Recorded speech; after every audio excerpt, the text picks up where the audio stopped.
Hi friends, good morning. ಹೇಗಿದ್ದೀರಾ ಎಲ್ಲರೂ? So ಇವತ್ತು ಬೆಳಗ್ಗೆಯಿಂದನೇ ವ್ಲಾಗ್ ಸ್ಟಾರ್ಟ್ ಮಾಡೋಣ ಅಂದ್ಕೊಂಡಿದ್ದೀನಿ. ಸೊ ಬೆಳಗ್ಗೆ ಎದ್ದ ತಕ್ಷಣ ಹಾಲು ಕುಡಿತಾ ಇದ್ದೀನಿ. ಯಾಕೆಂದರೆ ನನ್ನ ಪ್ರಕಾರ ನನ್ನ ಪ್ರೆಗ್ನೆನ್ಸಿ 1 ಮಂತ್ ಕಂಪ್ಲೀಟ್ ಆಗಿದೆ ಅಂತ ಅಂದ್ಕೊಂಡಿದ್ದೀನಿ. ಸೊ ಅದಕ್ಕಂತ ಹೇಳಿ ನಾನು ಮುಂಚೆನೇ ಮದರ್ ಹಾರ್ಲಿಕ್ಸ್ ಕುಡಿಯೋದನ್ನು ಸ್ಟಾರ್ಟ್ ಮಾಡಿಬಿಟ್ಟಿದ್ದೀನಿ. ಎಷ್ಟೊಂದು ಎಕ್ಸೈಟ್ ಆಗಿಬಿಟ್ಟಿದ್ದೀನಿ ಅಲ್ವಾ. ಸೊ ರಾಜು ಬೂಸ್ಟ್ ಕುಡಿತಾರೆ ಆ್ಯಂಡ್ ನಾನು ಹಾರ್ಲಿಕ್ಸ್ ಕುಡಿತಾ ಇದ್ದೀನಿ. ಹಾಗೆ ಹೊರ್ಗಡೆ ಲಾಕ್ಡೌನ್ ಕೂಡ ಇದೆ, ಹೊರ್ಗಡೆ ಎಲ್ಲೂ ಹೋಗ್ತಾ ಇಲ್ಲ. ಸೊ ಮನೆಯಲ್ಲೇ ಹಾಗೆ ಹೀಗೆ ಟೈಮ್ ಪಾಸ್ ಮಾಡ್ಕೋತಾ ಕೂತ್ಕೊಂಡಿದ್ದೀವಿ ಇಬ್ಬರು. ಬಟ್ ನಾನು ಇನ್ನೂ ಪ್ರೆಗ್ನೆಂಟ್ ಅಂತ ಹೇಳಿ ನನಗೆ ಕನ್ಫರ್ಮ್ ಆಗಿಲ್ಲ.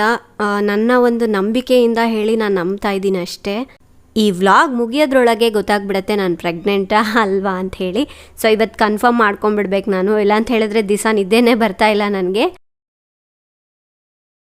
ಈಗ ಸ್ನಾನ ಮುಗಿಸ್ಕೊಂಡೆ, ತಿಂಡಿ ರೆಡಿ ಮಾಡಬೇಕು.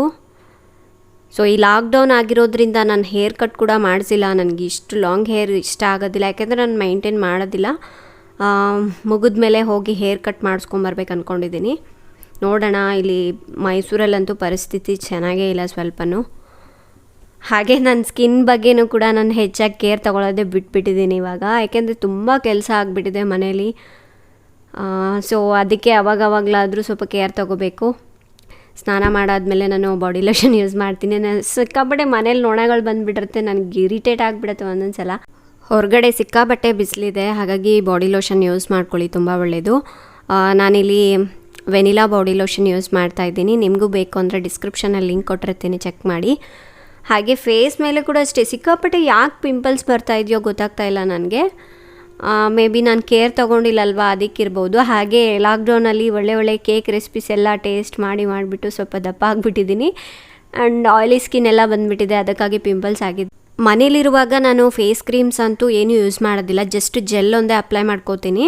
ಯಾಕೆಂದರೆ ಮುಖದಲ್ಲಿ ಮೊಡವೆಗಳಾಗಿದೆ ಅಂತ ಹೇಳಿದ್ನಲ್ವ. ಲೆಮನ್ ಜೆಲ್ ಇದೆ, ಗುಡ್ ವೈಬ್ಸ್ ಹೌದು, ಅದು ಯೂಸ್ ಮಾಡ್ತೀನಿ. ಸ್ವಲ್ಪ ಪಿಂಪಲ್ಸ್ ಎಲ್ಲ ಬೇಗನೆ ಕಡಿಮೆ ಆಗುತ್ತೆ ಅದು ಯೂಸ್ ಮಾಡಿದ್ರೆ ನನಗೆ. ಈಗ ಸದ್ಯಕ್ಕೆ ನಾನು ನೀಮ್ ಫೇಸ್ ವಾಶ್ ಯೂಸ್ ಮಾಡ್ತಾ ಇದ್ದೀನಿ. ಸೊ ಇದು ಎಲ್ಲ ಸ್ಕಿನ್ ಟೈಪ್ ಅವರು ಯೂಸ್ ಮಾಡ್ಕೋಬೋದು. ಆ್ಯಂಡ್ ಮೊಡವೆಗಳಿಗೆ ನೋಡಿ ಈ ಕ್ರೀಮ್ ಯೂಸ್ ಮಾಡಿ ತುಂಬ ಚೆನ್ನಾಗಿ ಕೆಲಸ ಮಾಡುತ್ತೆ, ರೂಪ್ ಮಾತ್ರ ಅಂತ ಹೇಳಿಬಿಟ್ಟು. ಈ ರೀತಿ ಸ್ವಲ್ಪ ಜೆಲ್ ಥರ ಇರುತ್ತೆ ಇದು. ಜೆಲ್ ತೊಗೊಂಡ್ಬಿಟ್ಟು ಎಲ್ಲೆಲ್ಲಿ ಮೊಡವೆಗಳಾಗಿದೆಯೋ ಅಲ್ಲಿ ಒಂದು ಡಾಟ್ ಇಟ್ಕೊಬೇಕಷ್ಟೇ. ಸ್ವಲ್ಪ ಲೈಟಾಗಿ ಚುಟು ಅನ್ನತ್ತೆ, ಅಂದರೆ ಉರಿಯತ್ತೆ ಒಂದ್ಸಲ, ಚೆನ್ನಾಗಿರುತ್ತೆ ಒಂಥರ ಅದು. ಈ ರೀತಿ ಡೈಲಿ 2 ಟೈಮ್ಸ್ ಅಪ್ಲೈ ಮಾಡ್ಕೋತೀನಿ. ಆ್ಯಂಡ್ ಲಿಪ್ ಬಾಮ್ ಯೂಸ್ ಮಾಡ್ತಾಯಿದ್ದೀನಿ, ಸ್ಟೇ ಕುರ್ಕಿದು. ಇನ್ನೇನು ಹಾಕ್ಕೊಳ್ಳೋದಿಲ್ಲ, ಮನೇಲಿತ್ತು ಅಂದರೆ ಇಷ್ಟೇ ನಂದು. ಹೊರ್ಗಡೆ ಹೋದರೆ ಮಾತ್ರ ಸನ್ಸ್ಕ್ರೀನ್ ಅಪ್ಲೈ ಮಾಡ್ಕೋತೀನಿ. ಮನೇಲಿತ್ತು ಅಂದರೆ ಕೆಲವೊಂದು ಸಲ ಅಪ್ಲೈ ಮಾಡ್ತೀನಿ, ಕೆಲವೊಂದು ಸಲ ಮಾಡೋದಿಲ್ಲ. ಬಟ್ ಇವಾಗ ಸ್ನಾನ ಮಾಡ್ಕೊಂಡಿದ್ದೀನಲ್ವಾ, ಸನ್ಸ್ಕ್ರೀನ್ ಅಪ್ಲೈ ಮಾಡೋದು ಬೇಡ ಅಂದ್ಕೊಂಡೆ. ಇಷ್ಟೇ ನನ್ನ ಡೈಲಿ ಸ್ಕಿನ್ ಕೇರ್. ಸ್ವಲ್ಪ ಬಿಸಿಲು ಬಂದಿದೆ, ಸ್ವಲ್ಪ ಹೊರ್ಗಡೆ ಹೋಗ್ತೀನಿ. ಈ ಹಾಳಾದ ಕರೋನಾಯಿಂದ ಮನುಷ್ಯರನ್ನೇ ನಾನು ಹೊರ್ಗಡೆ ನೋಡ್ತಾ ಇಲ್ಲ ನೋಡಿ, ಒಬ್ಬರು ಕೂಡ ಇರೋದಿಲ್ಲ. ಚೆನ್ನಾಗಿರುತ್ತೆ, ನಮ್ಮ ಮನೆ ಸುತ್ತಮುತ್ತ ಫುಲ್ ಗ್ರೀನ್ ಆಗಿದೆ, ಚೆನ್ನಾಗಿರುತ್ತೆ. ಅಂದರೆ ಮಾರ್ನಿಂಗ್ ನೋಡಲಿಕ್ಕೆ ಚೆನ್ನಾಗಿರುತ್ತೆ. ಹಾಗೆ ಸೈಲೆಂಟ್ ಆಗಿರತ್ತಲ್ವ, ಏನು ಸೌಂಡ್ ಇಲ್ಲ ನೋಡಿ, ಯಾರೂ ಇಲ್ಲ ಇಲ್ಲಿ. ಸೊ ಎಲ್ಲರಿಗೂ ಭಯ ಇರತ್ತಲ್ವ ಈ ಕರೋನಾದಿಂದ. ನಾನು ರಾಜು ಒಂದು 10 ನಿಮಿಷ ಹಾಗೆ ವಾಕ್ ಮಾಡೋಣ ಅಂತ ಬಂದ್ವಿ. ಏನು ಅಂದರೆ ಮನೇಲಿ ಬೋರ್ ಆಗಿಬಿಟ್ಟಿದೆ, ಇದ್ದು ನಾನಂತೂ 1 ತಿಂಗಳ ಮೇಲೆ ಆಯಿತು ಎಲ್ಲೂ ಹೊರಗಡೆನೇ ಹೋಗಿಲ್ಲ. ಫ್ರೆಂಡ್ಸ್, ಹಾಗೆ ನಮ್ಮ ಮನೆ ಹತ್ರನೇ ಏರ್ಪೋರ್ಟ್ ಇರೋದು. ಸೊ ನಿಮ್ಗೆ ತೋರಿಸ್ತೀನಿ ನೋಡಿ. ಅಂದರೆ ನೈಟ್ ಟೈಮ್ ಸಿಕ್ಕಾಪಟ್ಟೆ ಬರ್ತಾ ಇರುತ್ತೆ, ಬೆಳಗ್ಗೆ ಹೊತ್ತು ಏನು ಕಾಣೋದಿಲ್ಲ. ನೈಟ್ ಟೈಮ್ ಫುಲ್ ಲೈಟಿಂಗ್ಸ್ ಎಲ್ಲ ಹಾಕಿರ್ತಾರೆ. ಸೊ ಅಲ್ಲಿ ಗ್ರೀನಾಗಿ ಕಾಣ್ತಾ ಇದಲ್ವಾ, ಸೊ ಅದಷ್ಟು ಏರ್ಪೋರ್ಟ್ ನಮ್ಮ ಮನೆಯಿಂದ ಸಿಕ್ಕಾಪಟ್ಟೆ ಹತ್ತಿರ ಕಾಣುತ್ತೆ. ದಿಸಕ್ಕೆ ಏನಿಲ್ಲ ಅಂದರೂ ಒಂದು 10 ಏರೋಪ್ಲೇನ್ಸ್ ಆದರೂ ಹೋಗ್ತಾನೆ ಇರತ್ತೆ, ನೋಡ್ತಾನೆ ಇರ್ತೀವಿ ನಾವಂತೂ. ಸೊ ಅದೊಂದು ಕ್ರೇಜ್ ನನಗೆ. ನಾನು ತಿಂಡಿ ಮಾಡ್ಕೊಬಂದು ಮತ್ತೆ ಸಿಗ್ತೀನಿ ನಿಮಗೆ. ಫ್ರೆಂಡ್ಸ್, ಇವಾಗ ತಿಂಡಿ ಮುಗೀತು. ಇವತ್ತು ಉಪ್ಪಿಟ್ಟು ಮಾಡಿದ್ದೆ. ಏನೋ ಉಪ್ಪಿಟ್ಟು ತಿನ್ಬೇಕು ಅನ್ನಿಸ್ತು. ನನಗೆ ಉಪ್ಪಿಟ್ಟು ಇಷ್ಟ ಆಗುತ್ತೆ, ವೆಜಿಟೇಬಲ್ ಉಪ್ಮಾ ಇಷ್ಟ ಆಗುತ್ತೆ, ರಾಜುಗೆ ಇಷ್ಟ ಆಗೋದಿಲ್ಲ. ಸೊ ಅವರು ಸ್ವಲ್ಪ ತಿಂದರು. ಈ ವ್ಲಾಗ್ ಮಾಡ್ತಾ ಇದ್ದೀನಲ್ಲ, ಸ್ವಲ್ಪ ಬೇಜಾರಾಗ್ತಾಯಿದೆ ಇವತ್ತು. ಯಾಕೆಂದರೆ ನಾನು ಪೀರಿಯಡ್ ಸ್ಕಿಪ್ ಆಗಿಬಿಟ್ಟು 1 ಮಂತ್ ಆದಮೇಲೆ ನಾನು ಚೆಕ್ ಮಾಡಿಕೊಂಡೆ. ಆ್ಯಂಡ್ ಮನೇಲೇ ಟೆಸ್ಟ್ ಮಾಡ್ಕೋತೀವಲ್ವ. ಸೊ ಆ ಟೆಸ್ಟ್ ಮಾಡ್ಕೊಂಡ್ಬಿಟ್ಟು ನಾನು ಲೋಕಲ್ ಹಾಸ್ಪಿಟಲ್ಗೆ ಹೋಗಿಬಿಟ್ಟು ತೋರಿಸ್ಕೊಂಡೆ. ಅವ್ರೇನು ಹೇಳಿದ್ರು ಅಂದರೆ, ನೀನು ಇಷ್ಟು ಬೇಗ ಅದೆಂಗೆ ನಿನಗೆ ರಿಸಲ್ಟ್ ಗೊತ್ತಾಯಿತು, 2 ಲೈನ್ಸ್ ಬಂದಿತ್ತು ಅದೆಲ್ಲ ಕೇಳಿದ್ರು. ಎಸ್, ಎಲ್ಲ ಕನ್ಫರ್ಮ್ ಇದೆ, ನನಗೆ ಕನ್ಫರ್ಮ್ ಆಗಿದೆ ಅಂದೆ. ಅವರು ಇಲ್ಲ, ಒಂದೊಂದು ಸಲ ಅದು ರಿಪೋರ್ಟ್ ಕೂಡ ರಾಂಗ್ ತೋರಿಸತ್ತೆ, ಇಷ್ಟು ಬೇಗ ಬರಲಿಕ್ಕೆ ಸಾಧ್ಯ ಇಲ್ಲ ಅಂತ ಹೇಳಿದ್ರು ಅವರು. ನನಗೆ ಅಲ್ಲಿ ಸ್ವಲ್ಪ ಡಿಸಪಾಯಿಂಟ್ ಆಗಿಬಿಡ್ತು. ಆಮೇಲೆ ಸರಿ ಬಿಡು ಅಂಥೇಳಿ ಅವ್ರು ಏನು ಹೇಳಿದ್ರು, ಸ್ವಲ್ಪ ಒಂದು 3 ವೀಕ್ಸ್ ಆದಮೇಲೆ ಮತ್ತೆ ಬನ್ನಿ ಹಾಸ್ಪಿಟಲ್ಗೆ, ನಾವು ಆಮೇಲೆ ಹೇಳ್ತೀವಿ ಚೆಕ್ ಮಾಡಿ ಅಂತ ಹೇಳಿದರು. ಸರಿ ಅಂತ ಹೇಳಿ ನಾನು ವಾಪಸ್ ಬಂದೆ. ಮತ್ತು ಆವತ್ತಿಂದ ನನಗೆ ಸ್ವಲ್ಪ ನನಗೆ ಕನ್ಫರ್ಮ್ ಆಗಿಬಿಟ್ಟಿದೆ ನಾನು ಪ್ರೆಗ್ನೆಂಟ್ ಇದ್ದೀನಿ, ಕನ್ಸೀವ್ ಆಗಿದ್ದೀನಿ ಅಂಥೇಳಿ. ಬಟ್ ಆದರೂ ಏನೋ ಸ್ವಲ್ಪ ಭಯ ಇದ್ದೇ ಇರತ್ತಲ್ಲ. ಸೊ ಇಲ್ಲ ಅಂತ ಹೇಳಿಬಿಟ್ರೆ, ಇಷ್ಟೆಲ್ಲ ಆಸೆ ಇಟ್ಕೊಂಡಿದ್ದೀನಿ, ಇಲ್ಲ ಅಂತ ಹೇಳಿಬಿಟ್ರೆ ಸ್ವಲ್ಪ ಬೇಜಾರಾಗಿಬಿಡತ್ತೆ. ಇವತ್ತಿಗೆ ಅಂದರೆ 4th ವೀಕ್ ಮುಗೀತು, ಅಂದರೆ 5th ವೀಕ್ ಕೂಡ ಮುಗಿಯೋಕ್ಕೆ ಬಂದಿದೆ. ಅಂದರೆ 1 ತಿಂಗಳು ಕಂಪ್ಲೀಟ್ ಆದಂಗೆ. 1 ತಿಂಗಳು ಕಂಪ್ಲೀಟ್ ಆದಮೇಲೆ ಬಾ ಅಂತ ಹೇಳಿದರು ಅವರು. ನಾನು ಅದನ್ನೇ ಅಂದ್ಕೊಂಡಿದ್ದೀನಿ. ಫಸ್ಟ್ ಏನು ಮಾಡ್ತೀನಿ, ಟೆಸ್ಟ್ ಮಾಡ್ಕೊಂಬಿಡೋಣ ಇನ್ನೊಂದು ಸಲ ಅಂತ ಹೇಳಿ ನೋಡ್ತಾ ಇದ್ದೀನಿ. ಟೆಸ್ಟ್ ಮಾಡ್ಕೋಬೇಕು ಈಗ. ಸೊ ನಿಮಗೂ ಕೂಡ ಹೆಲ್ಪ್ ಆಗುತ್ತೆ ಇದನ್ನು ಹೇಗೆ ಯೂಸ್ ಮಾಡೋದು ಅಂತ ತೋರಿಸೋಣ ಅಂಥೇಳಿ ಈ ವಿಡಿಯೋದಲ್ಲಿ ತಿಳಿಸ್ಕೊಡ್ತೀನಿ.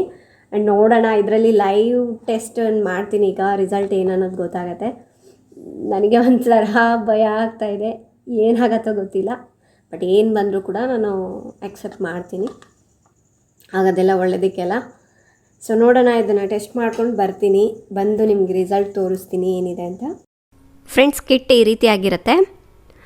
ನೀವು ಯಾವುದಾದ್ರೂ ಯೂಸ್ ಮಾಡ್ಬೋದು. ನಮಗೆ ಲೋಕಲ್ ಮಾರ್ಕೆಟಲ್ಲಿ ಅಂದರೆ ಮೆಡಿಕಲ್ ಶಾಪ್ನಲ್ಲಿ ಎಲ್ಲ ಕಡೆಯೂ ಸಿಗುತ್ತೆ. ಹಾಗೆ ಇದ್ರ ಜೊತೆಗೆ ಒಂದು ಡ್ರಾಪರ್ ಕೂಡ ಕೊಟ್ಟಿರ್ತಾರೆ. ಸೊ ನಾವು ಇದರಲ್ಲಿ ಡ್ರಾಪ್ನ ಹಾಕಬೇಕು, ಇಲ್ಲಿ ಹಾಕಬೇಕು. ಸೊ ಬರೀ 3 ಡ್ರಾಪ್ನಷ್ಟು ಇದರಲ್ಲಿ ಹಾಕ್ಕೊಂಡ್ರೆ ಆಯಿತು.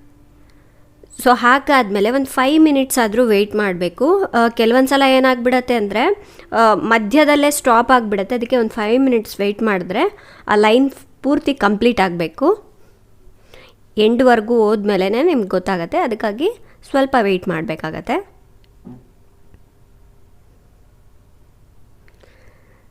ಇಷ್ಟೇನೋ ಬರ್ತಾ ಇದೆ. ಕಾಣಿಸ್ತಾ ಇದೆ ಅಲ್ವಾ, 2 ರೆಡ್ ಲೈನ್ ಕಾಣಿಸ್ತಾ ಇದೆ. ಸೊ ಫುಲ್ ಲಾಸ್ಟ್ವರೆಗೂ ಲೈನ್ ರೀಚ್ ಆಯಿತು. ಹಬ್ಬ ಕನ್ಫರ್ಮ್ ಆಯಿತು. 2 ಲೈನ್ಸ್ ಬಂದಿದೆ ಅಂದರೆ ಪ್ರೆಗ್ನೆಂಟ್ ಅಂತ ಹೇಳಿ. ಫಸ್ಟ್ ನಾವು ಹಾಸ್ಪಿಟಲ್ಗೆ ಹೋಗೋದಕ್ಕಿಂತ ಮೊದಲು ಮನೇಲೇ ಈ ರೀತಿ ಟೆಸ್ಟ್ ಮಾಡಿಕೊಂಡ್ರೆ ತುಂಬ ಒಳ್ಳೆಯದು, ತುಂಬ ಹೆಲ್ಪ್ ಆಗುತ್ತೆ ನಮಗೆ. Friends, finally result. ಸೊ ನಾನು ಕನ್ಸೀವ್ ಆಗಿದ್ದೀನಿ, ಪ್ರೆಗ್ನೆಂಟ್ ಇವಾಗ. ತುಂಬ ಖುಷಿ ಆಗ್ತಾಯಿದೆ ನನಗಂತೂ. ರಾಜುಗೆ ಹೇಳಬೇಕು ಫಸ್ಟು. ಈಗ ನಾನು ರಾಜುಗೆ ಟೆಸ್ಟ್ ಮಾಡಿದ್ದೀನಿ ಅಂತ ಹೇಳ್ತೀನಿ. ರಿಸಲ್ಟ್ ಏನು ಬಂದಿದೆ, ಪಾಸಿಟಿವ್ ಬಂದಿದೆ ಅಂತ ನಾನು ಹೇಳಕ್ಕೆ ಹೋಗಲ್ಲ. ಸೊ ರಿಯಾಕ್ಷನ್ ಹೇಗಿದೆ ಅಂತ ನೋಡೋಣ. ಏನೋ ಮಾಡ್ತಾಯಿದ್ದಾನೆ, ಕೆಲಸ ಮಾಡ್ತಿರ್ಬೇಕು. అజ్జు మళ్ళా టెస్ట్ చేసుకుంటా నేను. ఏమైంది? ఏం రాలేదు. డోంట్ వరీ, ఇంకోసారి ట్రై చేద్దాం. అదంతే నార్మల్. ఇంకా 2 నెలలు అయింది ట్రై చేయబట్టి, అప్పుడే వస్తుందా? ఇంకా చాలా టైం అయింది. అందరికీ మినిమం 6 మంత్ అన్నా పడుతుంది. డోంట్ వరీ, ఇంకోసారి టెస్ట్ చేయి. అది చేసుకొచ్చినాను టెస్ట్. అదిగా పాజిటివా వచ్చింది. ಸೊ ಫ್ರೆಂಡ್ಸ್, ನಮ್ಮಿಬ್ರಿಗೆ ಫುಲ್ ಖುಷಿ ಆಗಿಬಿಟ್ಟಿದೆ. ತುಂಬ ಅಂದರೆ ತುಂಬ ಖುಷಿ ಆಯಿತು. ಈಗ ಹಾಸ್ಪಿಟಲ್ಗೆ ಹೋಗಿ ಬರೋಣ, ಪುದಮ ಆಸ್ಪತ್ರೆಗೆ. ಫ್ರೆಂಡ್ಸ್, ಈಗ ಹಾಸ್ಪಿಟಲ್ಗೆ ಹೋಗಿ ಡಾಕ್ಟ್ರ್ ಏನಂತಾರೋ ಗೊತ್ತಿಲ್ಲ, ಅದನ್ನು ಚೆಕಪ್ ಎಲ್ಲ ಮಾಡಿಸ್ಕೊಂಡ್ಬಂದು, ಏನಾದರೂ ಚೆಕಪ್ ಮಾಡ್ತಾರಂದರೆ ಮಾಡಿಸ್ಕೊಂಡು ಬಂದು, ಸೊ ಏನಾಗಿದೆ ಅಂತ ಹೇಳಿ ಬ್ಲಾಗ್ ಕಂಟಿನ್ಯೂ ಮಾಡ್ತೀನಿ. ನನಗೆ ಫ್ರೆಂಡ್ಸ್, ಈಗ ತಾನೇ ಹಾಸ್ಪಿಟಲ್ಗೆ ಹೋಗಿ ಬಂದೆ. ನಾನು ಅಪೋಲೋದಲ್ಲಿ ಹತ್ರ ಇದೆ ನನಗೆ ಅಪೋಲೋ ಹಾಸ್ಪಿಟಲ್. ಸೊ ಅಲ್ಲಿಗೆ ಹೋಗ್ಬಿಟ್ವಿ ಡೈರೆಕ್ಟಾಗಿ. ಇಲ್ಲಿ ಲೋಕಲಲ್ಲಿ ಯಾಕೆ ತೋರಿಸ್ಕೊಳ್ಳೋದು ಬಿಡು ಅಂಥೇಳಿ ಡೈರೆಕ್ಟ್ ಅಪೋಲೋ ಹಾಸ್ಪಿಟಲ್ಗೆ ಹೋಗಿ ತೋರಿಸ್ಕೊಂಡ್ವಿ. ಸೊ ಅಲ್ಲಿ ಹೋಗ್ಬಿಟ್ಟು ಫಸ್ಟು ರಿಜಿಸ್ಟರ್ ಎಲ್ಲ ಮಾಡಿಸ್ಕೊಂಡ್ಬಿಟ್ಟು, ಅಂದರೆ ಫಸ್ಟ್ ಟೈಮ್ ಹೋಗಿದ್ದೀನಲ್ವ, ರಿಜಿಸ್ಟರ್ ಎಲ್ಲ ಮಾಡಿಸ್ಕೊಂಡು ಡಾಕ್ಟ್ರನ್ನ ಮೀಟ್ ಆದ್ವಿ. ಸೊ ಡಾಕ್ಟ್ರು ಚೆಕ್ ಮಾಡಿಬಿಟ್ಟು ಸ್ಕ್ಯಾನ್ ಮಾಡಬೇಕು ಅಂತ ಹೇಳಿದರು. ನನಗೆ ಅವ್ರು ಬಂದುಬಿಟ್ಟು ಅರ್ಲಿ ಪ್ರೆಗ್ನೆನ್ಸಿ ಅಲ್ಟ್ರಾಸೌಂಡ್ ಸ್ಕ್ಯಾನ್ ಮಾಡಿದ್ರು. ಅದರಲ್ಲಿ ನನಗೇನು ಶಾಕ್ ಆಗಿತ್ತು ಅಂದರೆ, ನಂಬಕ್ಕೆ ಆಗಿಲ್ಲ. ನನಗೆ ಆಲ್ರೆಡಿ 9 ವೀಕ್ಸ್ ಕಂಪ್ಲೀಟ್ ಆಗಿಬಿಟ್ಟಿದೆ. ಸೊ ಅವ್ರು ಹೇಳಿದಾಗ ನನಗೆ ಸಿಕ್ಕಾಪಟ್ಟೆ ಶಾಕ್ ಆಯಿತು. ನಾನಿಲ್ಲಿ 4 to 5 ವೀಕ್ಸ್ ಅನ್ನೋದೊಂದೇ ತಲೆಯಲ್ಲಿ ಇಟ್ಕೊಂಡು ಹೋಗಿದ್ದೆ. ನಾನು ಅದು ಕೇಳಿದೆ, ಇಲ್ಲ ನನಗೆ 5 ವೀಕ್ಸ್ ಅಂತ ಅಂದ್ಕೊಂಡಿದ್ದೀನಿ ಅಂತ ಹೇಳಿದಾಗ ಅವ್ರು ನನಗೆ ಎಕ್ಸ್ಪ್ಲೈನ್ ಮಾಡಿದ್ರು. ಅಂದರೆ ನಾವು ಯಾವಾಗ ಲಾಸ್ಟ್ ಪೀರಿಯಡ್ ಆಗುತ್ತಲ್ವ, ಅಲ್ಲಿಂದ ಕೌಂಟ್ ಮಾಡ್ತಾರಂತೆ. ತುಂಬ ಜನರಿಗೆ ಇದು ಗೊತ್ತಿರೋದಿಲ್ಲ, ನನಗೆ ಗೊತ್ತಿಲ್ಲ. ನಾನೇನು ಅಂದ್ಕೊಂಡಿದ್ದೀನಿ, 1 ಮಂತ್ ಆದಮೇಲೆ ಕ್ಯಾಲ್ಕುಲೇಟ್ ಮಾಡ್ತೀವಲ್ವ, ಸೊ ಅದನ್ನು ತೊಗೊಂಡು ನಾನು 1 ಮಂತ್ ಆಗಿದೆ ಅಂತ ಹೇಳಿ ಆ ಲೆಕ್ಕದಲ್ಲಿ ಇಟ್ಕೊಂಡಿದ್ದೆ. ಆವಾಗ ಡಾಕ್ಟರ್ ಹೇಳಿದ್ದು, ಇಲ್ಲ ಲಾಸ್ಟ್ ಪೀರಿಯಡ್ ಯಾವಾಗ ಆಗಿರುತ್ತಲ್ವ, ಸೊ ಅಲ್ಲಿಂದ ಕ್ಯಾಲ್ಕುಲೇಟ್ ಮಾಡ್ತಾರೆ ಅಂತ ಹೇಳಿದ್ರು. ಅದರ ಪ್ರಕಾರ ನೋಡಿದ್ರೆ ನನಗೀಗ 9 ವೀಕ್ಸ್ ಕಂಪ್ಲೀಟ್ ಆಗಿ 1 ಡೇ ಆಗಿದೆ. ಟೆಸ್ಟ್ ಫಸ್ಟ್ ಈ ಸ್ಕ್ಯಾನ್ ಮಾಡಿದಾಗ ಇದರಲ್ಲಿ ಏನು ಕ್ಲಿಯರಾಗಿ ಇಲ್ಲ, ಇಷ್ಟೇ ಕಾಣುತ್ತೆ. ಹೀಗಿತ್ತು. ಅವ್ರೇನು ಈ ಸ್ಕ್ಯಾನ್ ಮಾಡೋ ಉದ್ದೇಶ ಏನು ಅಂದರೆ ಕರೆಕ್ಟ್ ಪೊಸಿಷನಲ್ಲಿ ಇದೆಯಾ ಇಲ್ವಾ ಅಂತ ಹೇಳಿ ಚೆಕ್ ಮಾಡಲಿಕ್ಕೆ ಇದು ಒಂದು ಸ್ಕ್ಯಾನ್ ಮಾಡ್ತಾರಂತೆ. ಸರಿ ಮಾಡಿಸೋಣ ಅಂತ ಹೇಳಿ ಮಾಡಿಸಿದ್ವಿ, ಕರೆಕ್ಟ್ ಪೊಸಿಷನಲ್ಲೇ ಇದೆ ಅಂತ ಹೇಳಿದ್ರು. ಸೊ ಖುಷಿ ಆಯಿತು ಅಲ್ಲಿ ಒಂದು ಸ್ವಲ್ಪ. ಆಮೇಲೆ ಬೇಬಿ ಹಾರ್ಟ್ ಬೀಟ್ ಬಂದು 165 BPM ಅಂತೆ, ಅಂದರೆ ಬೀಟ್ ಪರ್ ಮಿನಿಟ್ 165 ಇದೆ ಅಂತೆ. ಆಮೇಲೆ ಸಿಸ್ಟ್ ಬಂದುಬಿಟ್ಟು 2.3 ಸೆಂಟಿಮೀಟರ್ ಇದೆ ಅಂತೆ, ಅಂದರೆ ಇಷ್ಟೇ ಇರಬೇಕು, ಅಂದರೆ ಚಿಕ್ಕ ಸೈಜ್ ಇಷ್ಟಿರುತ್ತೆ ಅನ್ಕೊತೀನಿ ನಾನು. 9 ವೀಕ್ಸ್ ಅನ್ನೋದೇ ನನಗೆ ಅದೇ ದೊಡ್ಡ ಶಾಕಿಂಗ್ ಆಗಿತ್ತು. ಇಷ್ಟು ಬೇಗ ಆರಾಮಾಗಿ ನನಗೆ ಗೊತ್ತಿಲ್ಲದೇ 9 ವೀಕ್ಸ್ ಮುಗ್ದೇ ಹೋಯಿತು. ಅಂದರೆ 42 ವೀಕ್ಸ್ ಇರುತ್ತಲ್ವ, 9 ವೀಕ್ಸ್ ಕಂಪ್ಲೀಟ್ ಆಯಿತು ಅನ್ನೋದೊಂದು ಖುಷಿ. ನಾರ್ಮಲಾಗಿ ಪ್ರೆಗ್ನೆಂಟ್ ಆದವ್ರಿಗೆ ಅವ್ರಿಗೆ 1 ಮಂತ್ ಗೊತ್ತೇ ಆಗೋದಿಲ್ಲ, ಯಾಕೆಂದರೆ 1 ಮಂತ್ ಆಲ್ರೆಡಿ ಕಳೆದೋಗ್ಬಿಟ್ಟಿರುತ್ತೆ. ಅಂದರೆ ಹೊಟ್ಟೆಲಿ ಬೇಬಿ ಇದೆ ಅದು ಏನೂ ಗೊತ್ತಾಗೋದಿಲ್ಲ, ಒಂದು ಚಿಕ್ಕ ಸೈಜ್ನಷ್ಟು ಇರುತ್ತೆ, ಯಾರಿಗೂ ಕಾಣಿಸೋದಿಲ್ಲ, ಗೊತ್ತಾಗೋದಿಲ್ಲ, ಆ ಸಿಂಟಮ್ಸ್ ಏನೂ ಗೊತ್ತಾಗೋದಿಲ್ಲ. ಅದಕ್ಕಾಗಿ ನಾವು ಏನು ಮಾಡಬೇಕು ಅಂದರೆ, ಸೊ ನಿಮಗೂ ಹೆಲ್ಪ್ ಆಗುತ್ತೆ, ನೀವು ಲಾಸ್ಟ್ ಪ್ರೆಗ್ನೆನ್ಸಿ ಪ್ಲ್ಯಾನ್ ಮಾಡೋದಿತ್ತು ಅಂದರೆ ಲಾಸ್ಟ್ ಪೀರಿಯಡ್ ಡೇಟ್ನ ನೆನ್ಪಿಟ್ಕೋಬೇಕು. ಹಾಗೆ ನೀವು ಎಷ್ಟು ದಿವಸಕ್ಕೆ ಒಂದ್ಸಲ ಪೀರಿಯಡ್ ಆಗ್ತೀರಾ ಅದು ನೆನ್ಪಿಟ್ಕೋಬೇಕು. ಕೆಲವರು 28 ಡೇಸ್ಗೆ ಆಗ್ತಾರೆ, ಕೆಲವರು 30 ಡೇಸ್ಗೆ ಆಗ್ತಾರೆ.